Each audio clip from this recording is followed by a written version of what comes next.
Dear students of class 7 standard Jafri Academy of Modern Education Kargil, welcome to Computer Education chapter number 7 Advanced Formula and Functions in MS Excel।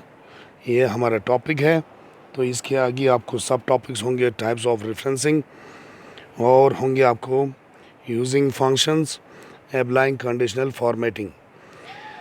You have already learned about the use of basic formula in previous class. In this chapter, you will learn advanced formula and check out for various functions of MS Excel 2007. तो page number 73 पर आपको यहाँ पर कह रहे हैं कि आपने इससे पहले बेसिक जो फार्मूलाज होते हैं उनके बारे में आपने पिछले क्लास में आपने पढ़ा है, और इस चैप्टर में आप सीखने जा रहे हैं एडवांस फार्मूला के बारे में और चेक आउट किस तरह से वेरियस फंक्शंस को MS एक्सेल में आप कर सकते हैं, ये आपको यहाँ पर सीखना है। तो सबसे पहले type of referencing. Cell referencing helps in identify the behaviour of a cell address in a formula when it is copied from one cell to another. In MS Excel 2007 cell referencing is of 3 types.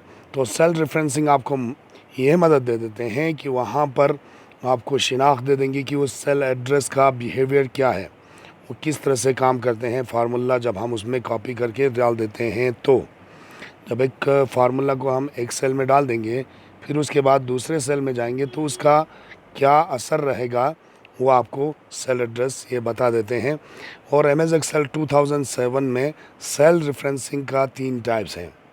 पहला क्या है, सबसे पहले है relative referencing, दूसरा है absolute referencing, तीसरा है एंड मिक्सड रेफरेंसिंग। ये 3 रेफरेंसिंग है आपको, पहला रिलेटिव, दूसरा एब्सोल्यूट, तीसरा mixed.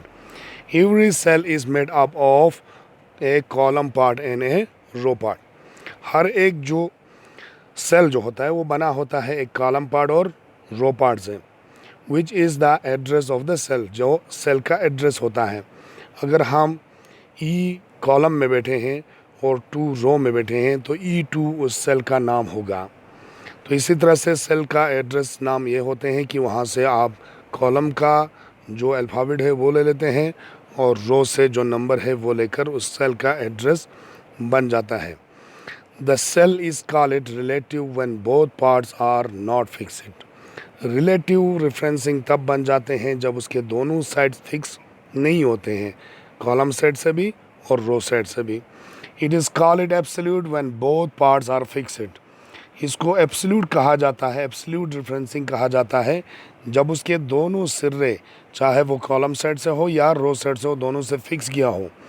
It is a cell is called mixed when only one out of them is fixed. जब कॉलम या रो में से एक साइड को आप फिक्स कर देते हैं तब उस वक़्त उसको मिक्सड रेफरेंसिंग कहा जाता है। तो सबसे पहले हम रिलेटिव रेफरेंसिंग के बारे में पढ़ेंगे पेज नंबर 73 पर। In relative referencing the formula in the copied cell changes as per the change in the cell pointers position. तो यहाँ पर आपका रिलेटिव रेफरेंसिंग जो है, जब फार्मूला हम चेंज कर देते हैं, वहाँ कॉपी आप ऊपर एक सेल में फार्मूला डाल देते हैं, फिर उसी को कॉपी करके नीचे लाते हैं, तो जितना आप नीचे चले जाएंगे नीचे उसी हिसाब से वो उसका फार्मूला जो है वो चेंज होते जाएंगे और उसके पॉइंटर जो पोजीशन होता है उसी हिसाब से वो चेंज होते जाएंगे।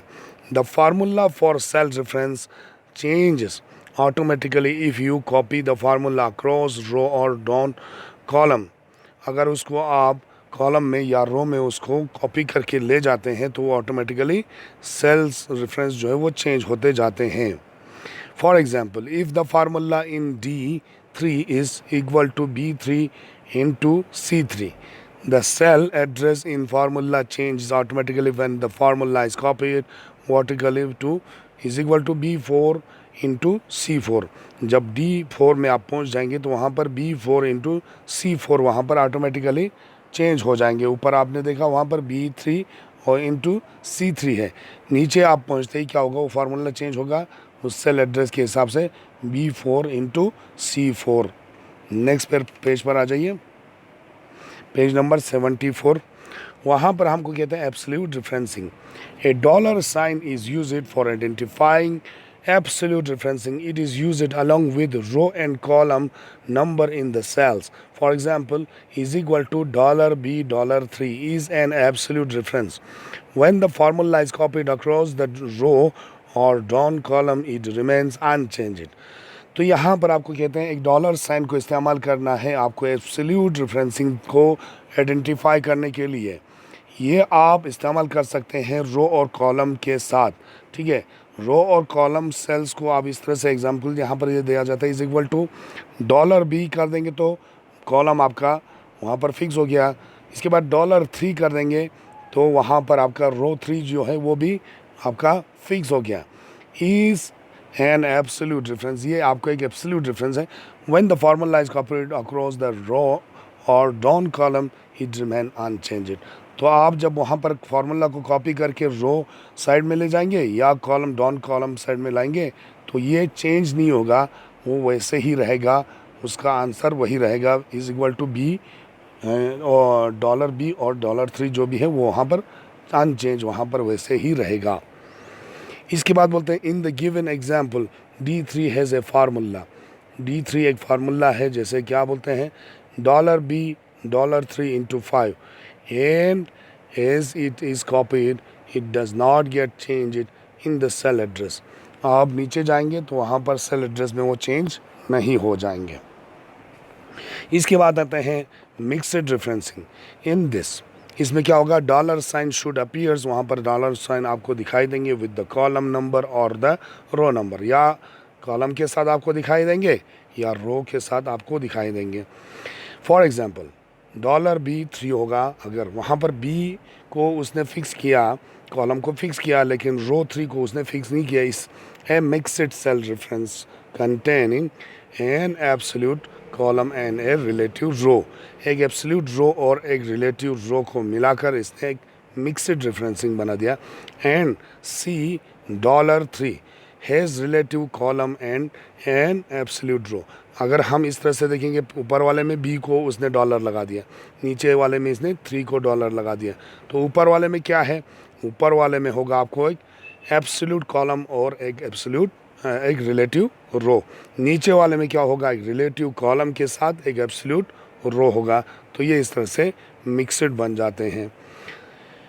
इसके बाद नीचे आपको कहते हैं फैक्ट्स टू नाउ में इन MS Excel 2007 formula use relative referencing by default यहाँ पर आपका MS Excel 2007 इस्तेमाल करते हैं फार्मूला में रिलेटिव रेफरेंसिंग को।